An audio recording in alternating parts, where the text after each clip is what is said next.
61번 유치권. 자, 1번 역시 암기하라는 거 있었죠. 보증금, 권리금, 매매대금, 건축 자재대금. 유치권 인정 안 된다 그랬죠. 2번 조문이죠. 유치권 행사는 피담보채권 소멸 시효 진행에 영향을 미치지 않는다. 3번 공사대금 채권에 기초해서 유치권을 행사하는 자가 스스로 유치물인 그 주택에 거주 사용하는 게 뭐예요? 보존에 필요한 사용이니까 정당한 사용이라고 그랬죠. 4번 요게 이제 잘 안 나오던 민법에서는 잘 안 나오던 내용입니다. 유치권에 의해서 경매가 가능하죠. 환가형 경매 가능하죠. 그때 그 경매에서 유치권자는 배당을 받을 수 있어요. 배당을 받을 수 있는데 유치권은 우선 변제권이 없잖아요. 그러니까 이게 틀린 거예요. 일반 채권자와 동순위로 배당을 받는 거지 우선 변제권이 없다고 그랬잖아요. 그래서 4번은 유치권은 우선 변제권이 있냐 없냐를 물어본 거예요. 우선 변제권 없다 그랬죠. 4번이 틀렸죠. 유치권의 특징 중에 하나잖아요. 우선 변제권 없다. 5번 건물 신축 공사를 도급받은 수급인 건축업자가 공사 대금을 못 받으면 건물을 유치해야 된다 그랬죠. 그러니까 건물이라 할 수 없는 기초 공사만 끝난 구조물. 그게 뭐예요? 독립한 건물이 되지 못한 정착물이죠. 이거는 유치 못하죠. 또 토지도 유치 못한다 그랬죠. 그래서 건물 신축 공사를 도급받은 수급인이 공사 대금을 받지 못하면 건물을 유치할 수 있다. 그거 생각하면 충분히 5번도 옳은 지문이 다라고 고를 수 있는, 이것도 뭐 수업 시간에 수도 없이 말씀드렸습니다. 62번 저당물의 경매로 토지와 건물의 소재가 달라지는 경우에 성립하는 366조 법정상권. 자, 이 법정상권이 성립하려면요 토지와 건물이 존재해야 되죠. 근데 가설건축물은 건물이 아니잖아요. 그러니까 당연히 법정상권 성립하지 않죠. 그 다음에 토지와 건물이 존재하고 있다. 그 건물이 무허가 건물이냐 등기 안 된 미등기 건물이냐 따지지 않는다 그랬죠. 무허가 건물인 경우에도 법정상권 성립한다 그랬죠. 반면에 지금 건물이 없는 땅에 저당권이 설정이 되고 건물이 지어져.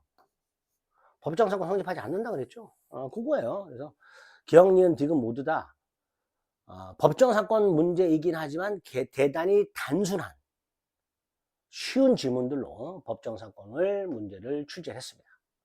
상식의 문제죠. 또 상식이라면 또 뭐라 하실라. 자, 63번 이런 게 문제, 이런 거. 이런 거 풀면 안 된다 그랬죠. 63번 난이도 상 문제가 5문제 정도 나왔다는 그 중에 하나가 이거죠. 이런 문제는 문제의 난이도를 떠나서 기니까 풀지 말자라고 말씀을 드렸던 문제입니다. 지문이 벌써 오지게 길잖아요.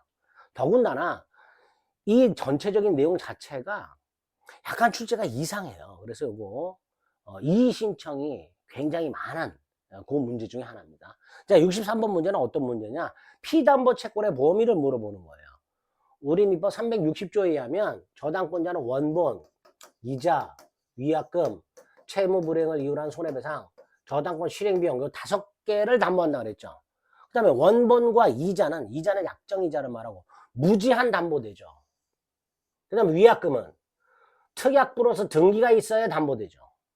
그 다음에 채무 불이행을 이유로 한 손해배상은 지연배상에서 1년분만 담보되죠. 자, 그걸 물어보는 겁니다. 갑은 을에게 1억 원을 빌려주면서 이율은 연 5%, 이자는 매달 말 지급하기로 약정을 했는데 담보로 당일 을 소유 토지의 저당권을 취득했다. 자, 갑이 저당권자입니다. 근데 을은 한 번도 이자를 지급하지 않았고 약속한 날짜에 돈을 갚지도 않았어요.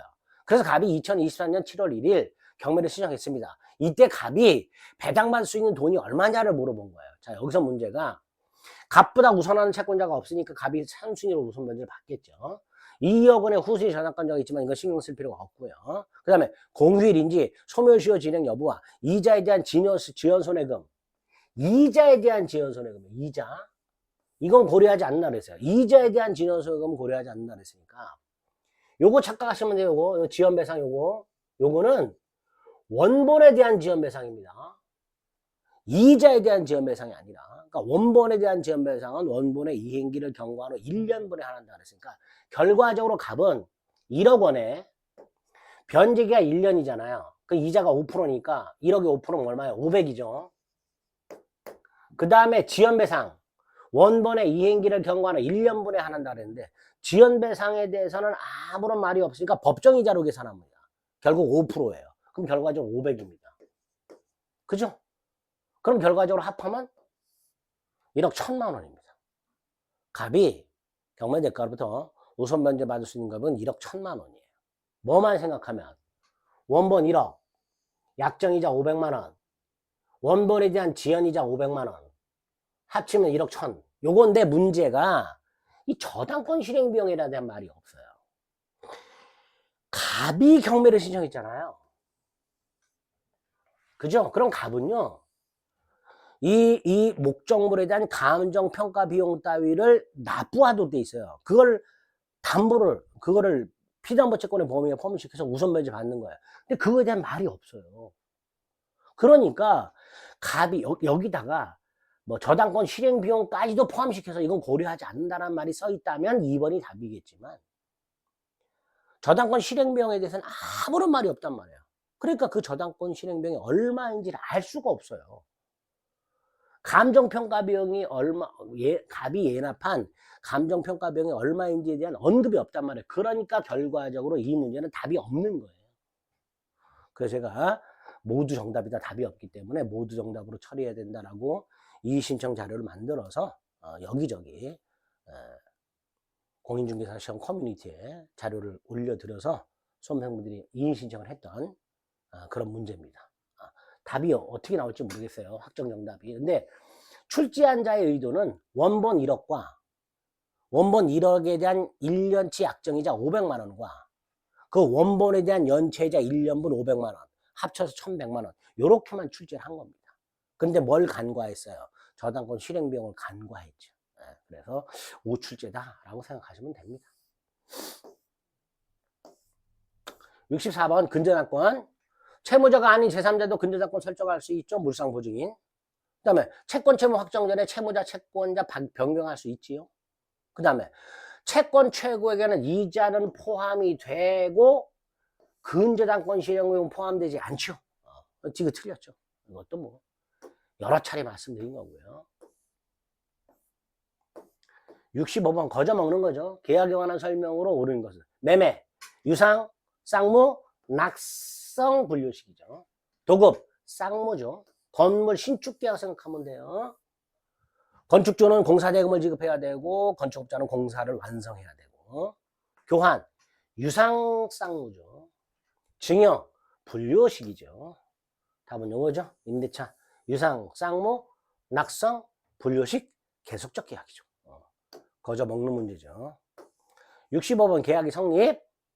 자, 올해 계약법 총론의 특징이 계약의 종료, 계약이 성립, 동시 이행의 한명권, 계약 체결상의 과실책임, 위헌부담, 제3자로 위한 계약, 계약의 해제. 계약 총론에서 나올 수 있는 7개 테마 전부 출제했습니다. 올해는 특징이. 66번이 계약이 성립이죠. 자, 1번 격승발. 격자 간의 계약은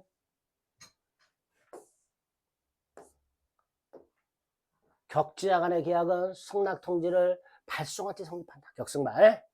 2번 의사 실현에 의한 계약 성립. 역시 조문 그대로입니다. 승낙의 의사표시를 인정된 사실이 있는 때 성립합니다. 3번 교차 청약에 의한 계약 성립입니다. 양청약이 도달한 때 성립하죠. 4번 청약에 대해서 승낙자가 조건을 붙이거나 변경을 해서 승낙을 했다면 청약 거절과 동시에 새 청약한 것으로 본다. 그죠? 자, 5번이 좀 낯선 지문이죠. 근데 1, 2, 3, 4가 다 옳은 지문이야. 그럼 5번 딱 찍는 거예요. 1, 2, 3, 4가 기본이야. 기본, 아주 기본이야. 조문 외워야 되는 아주 기본이 되는 거야. 다 옳은 지문이야. 그럼 5번 딱 찍는 거야. 읽지도 말고 찍는 거예요. 5번. 선시공 후 분양되는 아파트의 경우에 아파트 시공되고 보고 들어가잖아요. 그러니까 광고에 표현된 것은 원칙적으로 계약 내용이 아닌 거죠. 광고 전단지와 실제 지어진 게 달라. 그럼 왜 이게 전단지하고 다르냐 따질 수가 없는 거예요. 왜? 선시공 선분양 후시공은 전단지가 중요하지만 그 조감도라든가 앞으로 이렇게 질 거다라는 그 계획이 중요하긴 하겠지만 선시공 후분양은 이미 건물이 지어져 있잖아요. 그럼 그 지어진 게 목적물이 되는 거고 그 지어진 내용 현황이 계약 내용이 되는 거예요. 따라서 선시공 후분양 아파트의 경우에는 원칙적으로 그 목적물 이미 지어진 아파트가 계약 내용이 되는 거고, 광고에만 표현된 내용은 원칙적으로 계약 내용이 아닙니다. 그죠? 67. 계약체가 사용할 책임. 원시적 불능에서 발생하는 손해배상 책임인데, 이것도 약간 조금 이의 신청이 가능한 지문이 출제가 됐습니다. 기억. 계약의 의사의 불합치. 불합치라면요, 계약 자체가 성립하지 않았죠. 그러니까 계약체가 사용할 책임을 물을 수가 없죠. 계약체가 사용할 책임은요, 계약은 성립했는데 원시적 불능일 때 발생하는 책임입니다. 따라서 계약 자체가 성립하지 않았다면 계약체가 사용할 책임을 물을 수가 없습니다. 자, 니은. 수량 지정 매매에서 면적이 부족해. 이거 뭐예요? 담보 책임이죠. 따라서 담보 책임에 의해 대금 감액을 청구하는 것은 변론으로 하더라도 계약 체결상의 가치책임을 물을 수는 없다. 굉장히 중요하고 여러 차례 수도 없이 말씀드린 판례입니다. 디귿. 계약 체결 전에 이미 목적물이 전부 멸시된 사실을 알지 못하여, 이거 선이죠. 알지 못한다는 건 선이죠. 선의의 상대방은 알았거나 알 수 있었던 자에게 계약 체결 가치책임을 물을 수 있는데, 계약 체결상의 가치책임을 물으려면요, 한쪽은 알았거나 알 수 있어야 되고 상대방은 선의 무과실이어야 돼요. 근데 여기서 선의라고만 나와 있어요. 선의는 선의 무과실도 있고 선의 과실도 있단 말이에요. 지금 디귿을 옳은 걸로 출제했는데 이 디귿이 문제예요. 이게 틀린 지문이 될 수가 있는 거예요. 왜? 선인데 과실이 있다면 계약 체결상의 가치책임을 물을 수가 없어요. 따라서 이 디귿 지문은 정확하게 출제된 지문이 아닙니다. 디귿 지문이 정확하게 출제가 되려면 전부 멸실된 사실을 알 수 없었던 이라고 출제해야 돼요. 알 수 없었던. 알지 못하여가 아니라 알 수 없었던 이라고 출제를 해야 정확하게 옳은 지문이 되는 겁니다. 단순히 알지 못하여라고 출제하게 되면 선의를 말하는 것이기 때문에 디귿 지문은 틀린 지문이 될 수도 있는 그런 지문입니다. 68번 동시행문건. 계약이 무효, 취소, 해제됐다. 부당이득 반환이나 원상회복은 동생관계라고 그랬고요.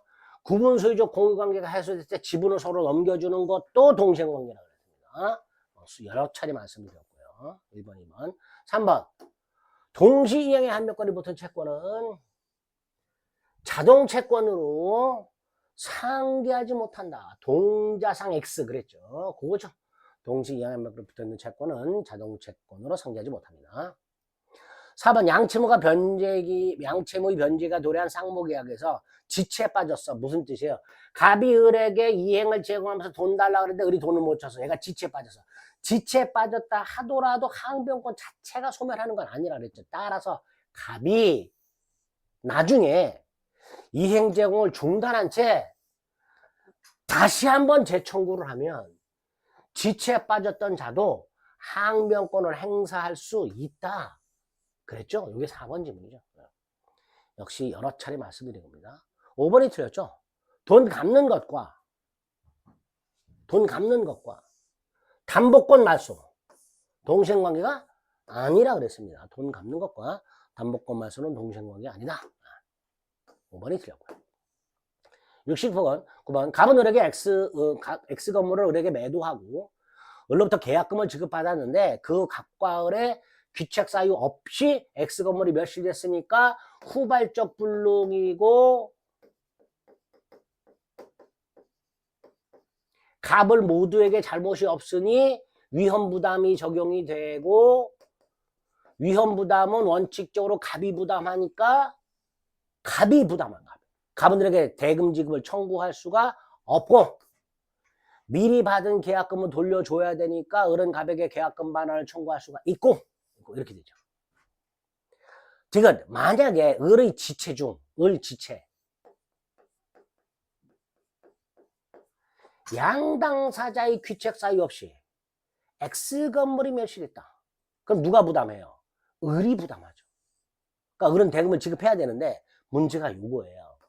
이것도 이의신청을 했던 제가 이의신청 자료를 만들어 드렸던 아까 67번도 그렇고 63번, 67번, 69번 세 개를 제가 이의신청 자료를 만들어 드렸는데 디귿도 이의신청 자료를 만들어 드린 거예요. 왜냐하면 계약금은 원칙적으로 대금 일부의 성질이 없어요.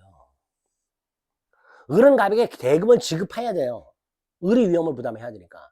문제는 계약금은 대금 일부의 성질이 없기 때문에 원칙적으로 갑은 을에게 계약금을 돌려주는 거고요. 을은 갑에게 대금을 지급해야 되는 거예요. 그게 원칙이에요. 무슨 말인지 아시겠죠? 다시 한번요. 계약금은 대금 일부의 성질이 없다 그랬어요. 문제에서 갑과 을이 계약금을 대금에 충당하기로 하는 특약을 했다라는 말이 없잖아요. 또 이걸 금전으로 지급했다라는 말도 없어요. 그냥 계약금을 지급했다라고만 돼 있지 금전으로 지급했다라는 말은 없어요. 만에 하나 이게 금전으로 지급을 했다라는 말이 있다면 계약금을 금전으로 지급했다라는 말이 있으면 대금에 충당하는 관행이 있어요. 그러면 디귿은 옳은 지문, 틀린 지문이 돼요. 근데 계약금을 금전으로 지급했다는 말도 없고 계약금을 대금으로 충당한다는 특약도 없다면 계약금은 대금이 아니기 때문에 돌려주는 게 원칙이란 말이에요. 결국 디귿은 을은 갑에게 계약금 반환을 청구하는 거고요. 대신 갑은 을에게 대금을 청구하는 거예요. 그렇게 해야 정확한 지문이 됩니다. 따라서 디귿도 옳은 지문인 거예요. 원칙이. 아시겠죠? 근데 이 출제하는 사람들은 을이 대금을 줘야 되니까 을이 위험을 부담해야 되니까 을은 계약금 반환 청구 못하는 거 아니냐 이렇게 출제한 거예요. 단순하게. 계약금이 대금 일부의 성질이 없다라는 걸 간과한 지문이다 라고 생각하시면 됩니다. 70번 저 이의신청 요 자료와 관련해서 좀 더 자세하게 읽어보고 싶은 분들은 제 카페 있죠. 이지원패스 카페 거기 가면 자료가 있어요. 다운받으셔서 다시 한번 읽어보시기 바랍니다. 70번 매도인 갑과 매수인 을 사이의 매매대금을 병에게 지급하기로 하는 제3자를 위한 계약. 제3자를 위한 계약이 나오면 딱 이렇게 나온다 그랬죠. 제가 갑이 요약자, 을이 수익자, 갑이 요약자, 을이 낙약자, 병이 수익자. 자, 을의 채무 불이행이 있어요. 그러면 갑은 병의 동의 없이 계약을 해지할 수 있다 그랬죠. 그 다음에 을의 기망은 상대방 기망이잖아요. 따라서 갑은 취소할 수 있죠. 병은 안 되죠. 병은 계약 당사자가 아니기 때문에 이 제3자를 위한 계약 자체를 해지하거나 취소할 수가 없다 그랬습니다. 자, 갑병과의 관계가 대가 관계고 대가 관계는 제3자를 위한 계약에 아무런 영향을 주지 않으니까 설령 갑을 관계가 무효라 하더라도 을은 대금 지급을 거절할 수가 없다 그랬죠. 4번 을이 대금을 병에게 지급한 후에 갑을 간의 계약이 취소되었을 때 을은 그 지급한 돈의 반환을 병에게 청구하는 게 아니라 갑에게 청구해야 된다는 거죠. 그죠? 을이 병에게 지급한 것을 제3자를 위한 계약이 무효 취소 해제되었을 때 을이 갑이 아닌 병에게 부당이득 반환을 청구할 수는 없다 그랬습니다. 답은 5번이죠. 자, 병이 수익의사 표시한 다음에 갑과 을은 병의 권리를 변경시키거나 소멸시킬 수 없는 게 원칙이지만 단 갑과 을이 계약할 때 미리 병의 권리를 소멸시킬 수 있다, 변경시킬 수 있다는 걸 유보할 수 있다고 그랬어요. 그럴 때는 변경 소멸시킬 수 있다 말씀드렸죠. 5번이 답이 됩니다. 제3자를 위한 계약도 아주 쉽게 나왔어요. 71번은 자, 제가 해제해서 계약이 해제되었을 때 제3자 권리는 해하지 못한다. 548조 1항 단서 그 제3자에 해당하는 자와 해당하지 않는 자를 구별할 수 있어야 되고 우리 수업 시간에 계속해서 제3자가 아닌 자를 외웠어요. 그 제3자 아닌 자 중에서 가장 대표적인 게 누구였어요? 계약이 해제되면 소멸하는 채권을 양수하거나 채권을 압류하거나 가압류한 자, 얘는 보호되는 제3자가 아니라 그랬죠. 그러면 매매계약을 했을 때 발생하는 채권이 뭐예요? 대금 청구권하고요, 이전 등기 청구권이잖아요. 그죠? 그러니까 결과적으로 매매대금 채권이나 이전 등기 청구권을 양수하거나 압류, 가압류한 자는 보호되는 제3자가 아닌 거예요. 그래서 답이 1번인 거예요. 이렇게 암기해서 풀자 그랬어요, 제가. 2번, 3번, 4번, 5번은 다 부동산에 대해서 가압류했다, 저당권 취득했다, 가등기했다, 주택임대차보호보상 대항력 갖췄다, 다 뭐예요? 등기하거나 대항력이 있는 자들이잖아요. 보호되는 거예요. 답은 1번입니다. 계약이 해제되면 소멸하는 채권, 대표적인 게 요거. 대금 청구권, 이전 등기 청구권, 또는 아파트 분양 계약이 해제되면 소멸하는 아파트 분양권. 이런 것들을 양수하거나 압류, 가압류한 자들은 보호되는 제3자가 아니다 그랬습니다. 답 1번. 암기했으면 충분히 맞출 수 있는 문제입니다. 72번으로는 값을 X토지를 매수하고 계약금을 지급한 후 땅을 인도받아 사용식하고 있습니다. 등기했다는 말은 없죠. 1. 계약이 채무 불이행으로 해제되었을 때 을은 갑에게 X토지를 돌려줘야 되고 사용이익 돌려줘야 되죠. 다시 말해서 채무 불이행을 이유로 해제가 되면 원상회복 의무가 생기는데 그 원상회복 의무는 깡그리 반환하는 거고, 매수인은 목적물 반환 플러스 사용이익 반환, 매도인은 대금 반환 플러스 이자 반환, 이렇게 되겠죠. 그래서 2번 매도인은 계약금에 이자 붙여서 반환해야 되죠. 3번 갑이 을의 종전금 지급 채무 불이행을 이유로 계약을 해제했다. 자, 매도인이 매수인의 채무 불이행을 이유로 적법하게 계약을 해제한 후에도 매수인은 차고 취소할 수 있다. 차고에서 징글징글하게 나오는 질문이라 했고, 역시 올해도 출제가 됐습니다. 4번 만약에 갑의 채권자가 X처지를 설령 가압류했다 하더라도 플러스 갑의 무자력까지가 있어야 이행불능이라고 그랬어요. 그죠? 그런데 갑의 무자력이란 말이 있어요? 없어요? 없지. 없으니까 이행불능이 아니에요. 이행불능이 아니니까 해제할 수 없다. 이렇게 되는 거죠. 자, 갑과 을의 계약이 합의 해제됩니다. 해제 또는 합의 해제되면요, 을에게 이전된 등기를 말소할 필요 없이 소유권은 매도인 갑에게 당연히 복귀한다. 역시 수업 시간에 수도 없이 말씀드렸던 내용들입니다. 4번이 틀렸고요. 73번 건물 소유 목적 토지 임차례 지상물 매수 청구권. 자, 지상물 매수 청구권은 임차인이면서 건물 소유자가 행사하는 거예요. 따라서 건물을 팔아먹었다면 그 임차인은 매수 청구 못하죠. 건물 소유자가 임차권 소멸 당시 토지 소유자에게 하는 거예요. 자, 저당권이 설정된 건물도 매수 청구할 수 있죠. 3번 갑소유 땅을 을이 병에게 임대했어요. 자, 이때 병 매수 청구 누구한테 해야 돼요? 토지 소유자한테 해야 된다 그랬죠. 따라서 임대인을 토지 소유자가 아닌 자, 얘는 매수 청구의 상대방이 될 수가 없습니다. 옳은 질문이죠.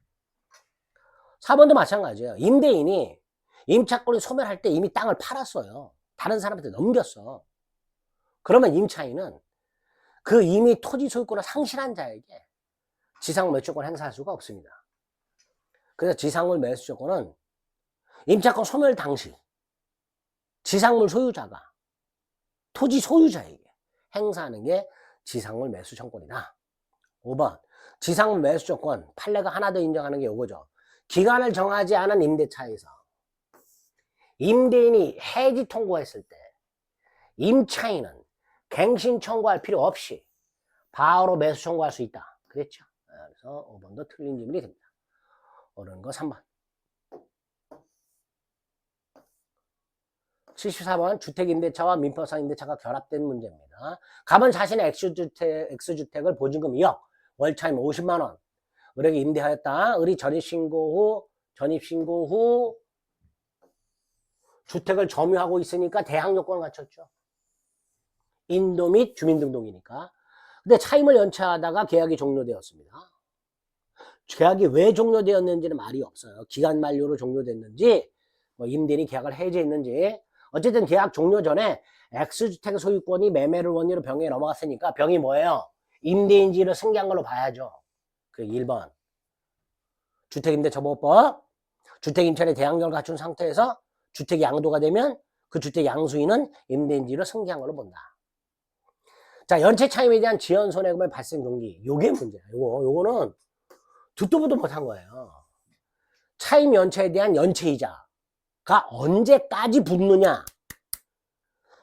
차임을 연체했어요. 월세를 연체한 상태에서 그 연체한 월세에 연체이자가 붙을 거 아니에요. 이 연체이자가 언제까지 붙느냐, 언제까지. 반환할 때까지 붙죠. 그죠? 보증금에서 반환할 때까지 연체 차임을 깐다 그랬잖아요. 보증금에서 연체 차임을 충당하는 때가 언제예요? 반환 시잖아요, 목적물.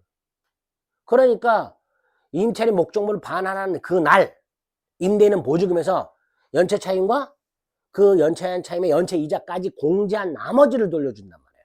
그러니까 차임을 연체했을 때 그 연체한 차임에 대한 연체 이자는 언제까지 발생하는가?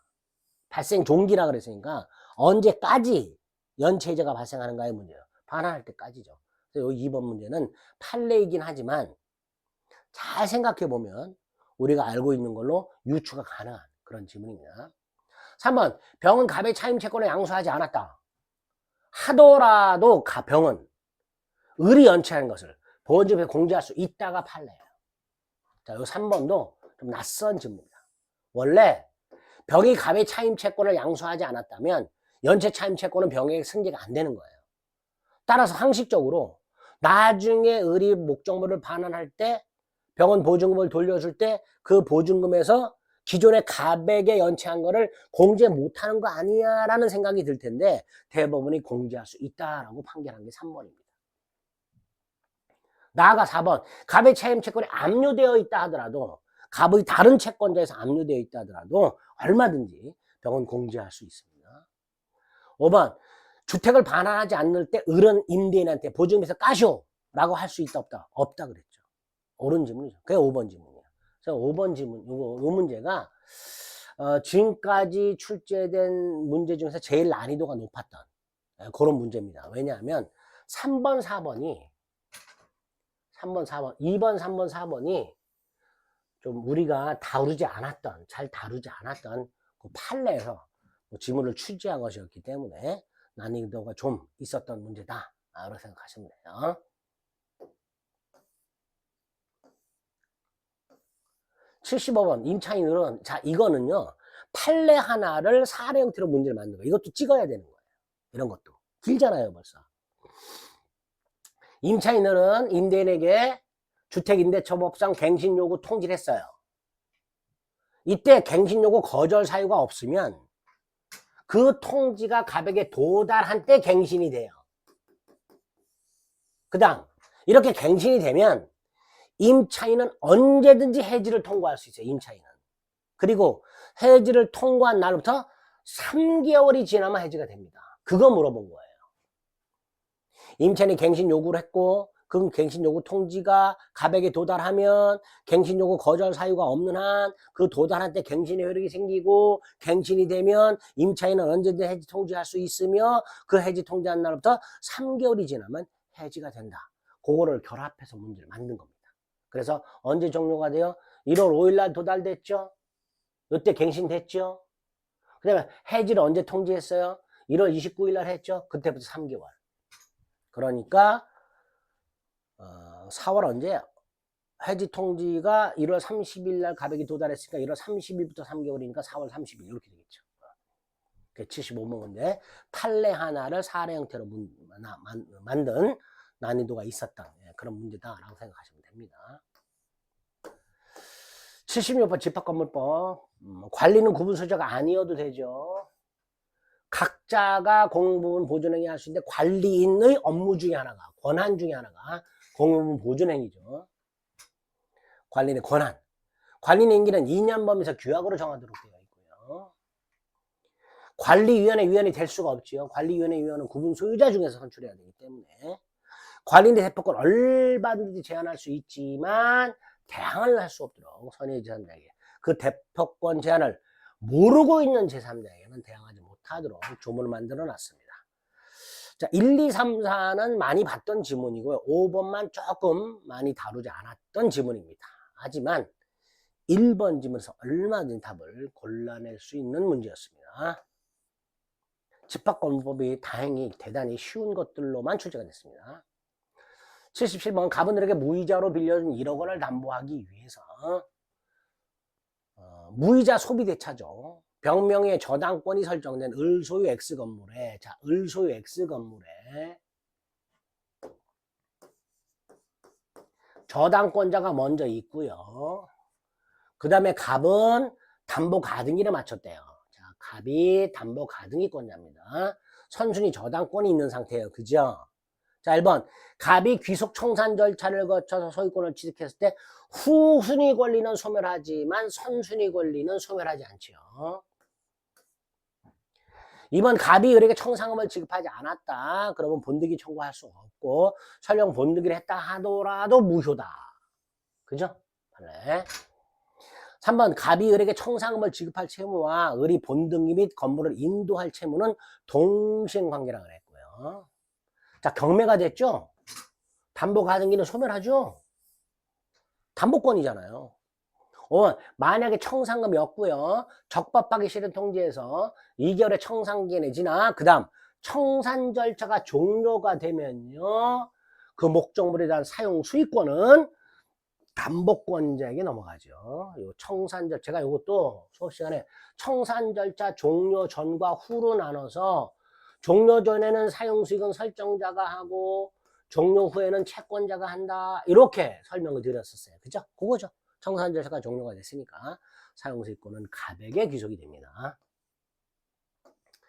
73번. 갑은 친구가 명의상 약정에 따라서 자신의 X부동산 을명의를 의지한 이자가 명의신탁이죠. 갑은 자기 부동산을 을에게 명의신탁을 한 거예요. 친구라고 돼 있어요. 그러면 부동산 실거래자 부동산 실거래자 명의등기에 관한 법률이 적용되니까 명의상 약정은 무효고 을등기 무효예요. 그죠? 하지만 을이 병한테 팔았어요. 병은 선악볼모라고 소유권 취득하죠. 갑을 사이에서 갑이 소유자고요. 명의상 약정이 무효고 등기가 무효니까 제3자에 대한 관계에서 갑이 소유자이기는 하지만 수탁자와 거래한 제3자는 선악볼모라고 소유권을 취득한다고 그랬죠. 그거 물어보는 겁니다. 78번은 1번. 자, 을이 팔아먹었어요. 병이 소유권 취득합니다. 갑은 소유권을 상실했어요. 당연히 갑은 을에게 책임을 물어야죠. 그게 요거죠. 2번. 명의상 약정 무효지만 을병 매매가 무효가 되는 건 아니죠. 을병 매매가 무효되는 건 아닙니다. 병이 적극 가담을 하지 않는 한 을병 매매가 무효되는 건 아니다. 따라서 3번. 갑은 병을 상대로 말소 등기를 청구할 수가 없고요. 명의상 약정이 무효기 때문에 해지할 수 없다 그랬죠. 그래서 무효인 약정은 해지 못하니까 해지를 원인으로 뭐뭐 할 수도 없다 그랬습니다. 그 다음, 자, 을이 병에게 소유권을 넘겼어요. 병이 소유권 취득합니다. 그 다음에 을이 다시 샀어요. 을은 소유자하고 거래했죠. 그러니까 소유권을 취득하는 거예요. 따라서 을이 병한테 팔아먹는 순간, 그래서 병이 소유권을 취득하는 순간 갑은 소유권을 상실한 거예요. 결국 다시 을이 소유권을 취득했다 하더라도 갑이 을을 상대로 소유권에 기초해서 이전 등기 따위를 청구할 수는 없습니다. 5번 틀렸죠. 1, 2, 3, 4가 옳은 지문이니까 그냥 5번 딱 찍는 거예요. 그런 식으로. 조금 5번 지문이 까다로웠습니다. 79번. 임차인 을은 감수 X상가 건물에 관해서 월차임 200만원, 기간은 이렇게 정했고 그 다음에 기간 만료 전 갱신 거절 통지했는데 문제가요. 상가 건물 임대차 보호법에서는 임차인이 갱신 거절 통지하는 내용이 없어요. 상가 건물 임대차의 법정 갱신은 임대인이 기간 만료 전 6월부터 1월까지 사이에 통지하지 않았을 때 법정 갱신되는 걸로 하고 있어요. 반면에 임차인이 통지하는 것은 말이 없어요. 따라서 대법원에 의하면 임차인은 기간 제한 없이 상가 건물 임대차에서 기간 제한 없이 언제든지 갱신 거절 통지할 수 있고 이렇게 갱신 거절을 통지하면 갱신이 안 되고 결국 기간이 만료한 때 임대차는 종료된다. 이렇게 판결한 게 있습니다. 그래서 이것도 대법원 판례 하나를 단독으로 사례 형태로 출제한 거다라고 생각하시면 됩니다. 임차인 상가 건물 임대차에서 임차인이 갱신 거절을 언제까지 통지할 것인가에 대한 규정이 없기 때문에 대법원은 언제든지 갱신 거절 통지할 수 있다. 라고 해석을 하고, 따라서 갱신 거절을 통지하면 갱신이 안 되니까 결과적으로 정해진 기간이 만료하는 날 임대차는 종료한다. 이렇게 해석을 하는 겁니다. 80번 상가건물 임대차 보호법이 정리하는 X건물에 관해서 임대인 값과 임차인 을이 보증금 3억, 월차인 60만 원으로 정하여 체결한 임대차가 기간 만료로 종료가 됐다. 그런데 갑이 을에게 보증금을 돌려주지 않아서 을이 현재 건물을 점유하고 있다. 앤드 사용까지 하고 있다. 뭐에 기초해서? 동시이행의 항변권. 따라서 을이 X건물을 점유 사용하는 것은 불법행위가 아니지요. 손해배상 청구를 못하죠. 또 을이 채무 불이행을 한 게 아니잖아요. 을은 정당하게 보증금을 돌려받을 때까지 목적물 반환을 거절할 수 있으니까 을은 지금 정당한 동시이행의 항변권을 행사하고 있는 상황이에요. 따라서 손해배상 의무는 없어요. 다만 사용까지 하고 있으니까 차임 상당액을 부당이득으로 반환을 해야 되죠. 문제는 상가건물 임대차 보호법이 적용된다고 했잖아요. 그런데 주택임대차보호법이나 상가건물 임대차보호법은 임대차가 끝났다 하더라도 보증금을 돌려받을 때까지는 임대차는 존속하는 걸로 보잖아요. 결과적으로 요 사용수익하는 것은 이게 민법이 아니라 상가건물의 주택임대차라면 임차인으로서 사용수익하는 거예요. 임대차는 종료하지 않은 거니까 임차인으로서 사용하는 거니까 차임 상당액의 부당이득 반환을 청구하는 게 아니라 차임을 청구하는 거예요. 차임. 요거. 3번하고 4번을 구별해. 이게 민법상 임대차라면 3번으로 가요. 민법상 임대차라면. 민법에서는 임대차가 종료되었다 하더라도 보증금을 돌려받을 때까지는 임대차 관계는 존속하는 것을 본다라는 규정이 없어요. 따라서 임대차가 종료됐는데 보증금을 안 돌려줘서 목적물을 계속 사용하고 있다. 차임 상당의 부당이득을 반환한 거예요. 반면에 주택임대차나 상가건물 임대차는 임대차가 종료됐다 하더라도 보증금을 돌려받을 때까지 임대차는 존속하는 걸로 봐요. 따라서 지금 여기서 임차인이 사용하는 것은 임차인으로서 사용하는 거기 때문에 3번 부당이득을 반환하는 게 아니라 4번 차임을 지급해야 되는 거예요. 아시겠죠? 5번 너는 보증금을 돌려받을 때까지 유치권 안 돼요. 동시 이행의 항변권을 행사하는 거죠. 보증금은 유치권 안 된다고 그랬죠. 아까 유치권 앞에 유치권 문제 61번에서도 있었죠. 보증금, 권리금, 부속물 매매대금, 건축 자재대금. 유치권 안 된다. 그거죠. 답은 4번이 됩니다. 그래서 3번 지문과 4번 지문은 이 임대차 문제가 민법상 임대차냐 또는 주택임대차나 상가건물 임대차냐에 따라서 달라지는 거예요. 만약에 문제가 민법상 임대차라면 3번이 답이고요. 옳은 지문이고요. 주택임대차나 상가건물 임대차라면 4번이 옳은 답이 되는 거예요. 아시겠죠? 80번까지 기출문제를 다 살펴보셨습니다.